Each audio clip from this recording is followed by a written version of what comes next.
Bonjour et bienvenue dans cette deuxième émission Fixe ton regard sur Jésus.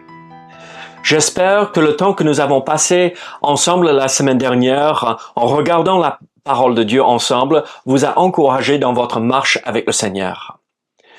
Aujourd'hui, je veux vous poser une question piège pour démarrer cette prochaine épisode ensemble. Et voici la question que nous avons évoquée la semaine dernière. Avez-vous vraiment considéré Jésus-Christ?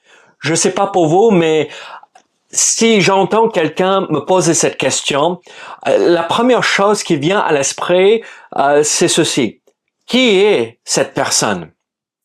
Et alors, la Bible nous révèle que Jésus, qui est Dieu incarné, qui est Dieu venu sur cette terre, a enduré bien plus que nous pouvons imaginer.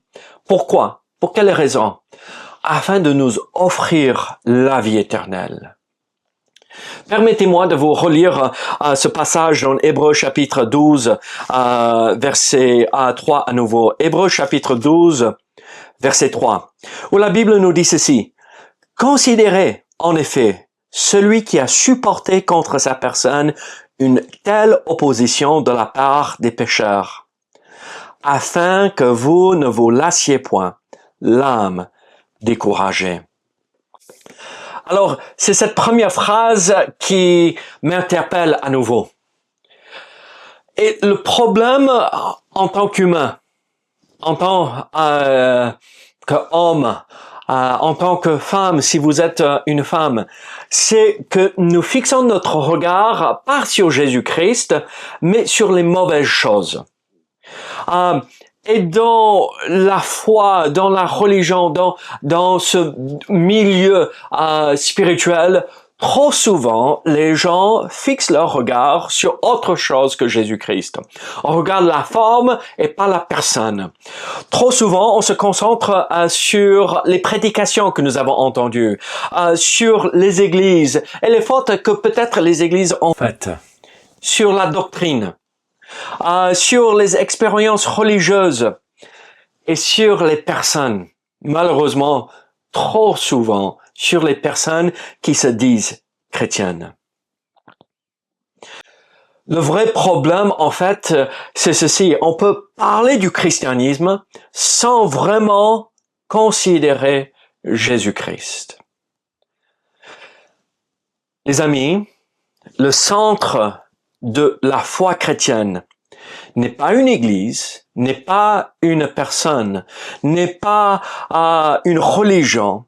Le centre, le fondement, le noyau du vrai christianisme biblique se retrouve en Jésus-Christ. Est-ce que quelqu'un vous a déçu dans votre vie à un moment donné? Malheureusement, les hommes peuvent nous décevoir. Il existe trop souvent, malheureusement, dans les églises. Et parmi ces gens qui réclament être chrétiens, des hypocrites. Et l'hypocrisie existe de partout. La grande majorité, je dirais presque dans nos églises, ne vivent pas parfaitement ce que eux ils professent être. Et peut-être vous allez dire, mais c'est la raison pour laquelle, David, que je ne viens plus à l'église, ou je ne côtoie plus les chrétiens, ou j'ai abandonné la foi, parce que je vois l'hypocrisie de partout. Mais mes amis, ça existe de partout, dans tous les domaines de la vie. Mais ça ne change pas l'importance de chercher la vérité. Jésus-Christ n'est pas hypocrite. Il n'a jamais changé. Et il n'a pas dit une chose et mis en pratique une autre. Il est toujours exactement qui il affirme être. Alors, il est important pour vous et moi de ne pas laisser les défaillances humaines nous détourner de la vérité. Et encore, comme je viens de dire, Jésus-Christ est la vérité. Il faut considérer celui qui déclare être la vérité. Pas une des vérités. Il n'y a pas 1000 chemins qui mènent à Dieu. Il y a une seule vérité. Et Christ déclare être la vérité, le chemin et la vie. le chemin, la vérité et la vie, n'est-ce pas, dans l'évangile de Jean. Il faut dire honnêtement que, en comparaison avec Jésus, nous, les êtres humains, nous sommes complètement différents. Il n'y a pas photo entre eux, nous et lui.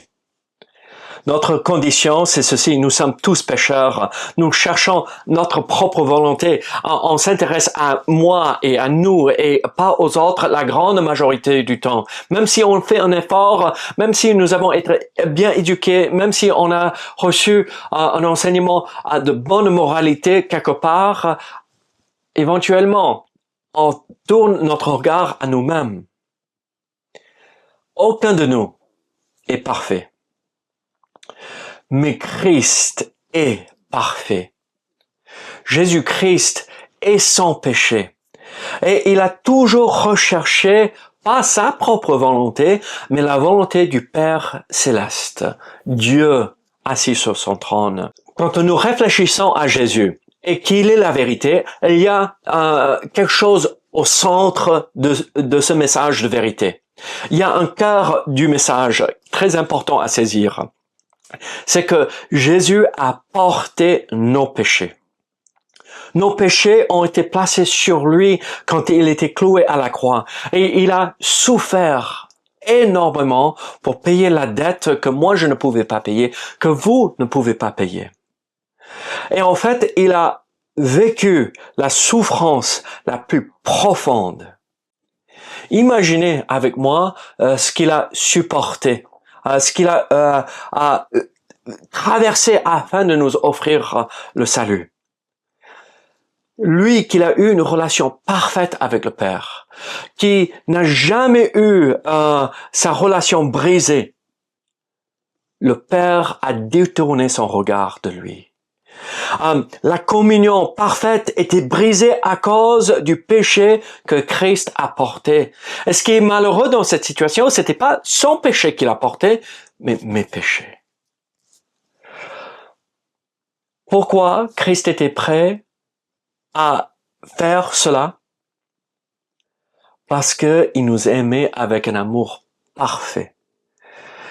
Il a pris notre condamnation, il a supporté et toléré notre péché pour que nous puissions être sauvés. Par amour, Jésus a pris notre condamnation. Nous avons péché. Lui, il a pris le châtiment. Quelle vérité merveilleuse! Alors, quand nous considérons Jésus-Christ, il ne faut pas se laisser détourner par les échecs des hommes, par la déception que nous pouvons ressentir quand nous voyons les hypocrites devant nous. Il ne faut pas rejeter Christ à cause des hypocrites, mais considérer et regarder à Jésus et fixer votre regard sur lui et pas sur les autres. Mes amis, il y a un appel très important ici. Faites-lui confiance. Faites pas confiance à un homme. Faites pas confiance à une église. Faites pas confiance à qui que ce soit en dehors de Jésus-Christ qui veut être votre sauveur. Jésus-Christ est le sauveur. Venez à lui. Merci d'avoir pris le temps d'écouter cette émission. J'espère que vous avez été encouragés à travers la parole de Dieu. N'oubliez pas, fixez votre regard sur Jésus et ne vous lassez pas. À très bientôt.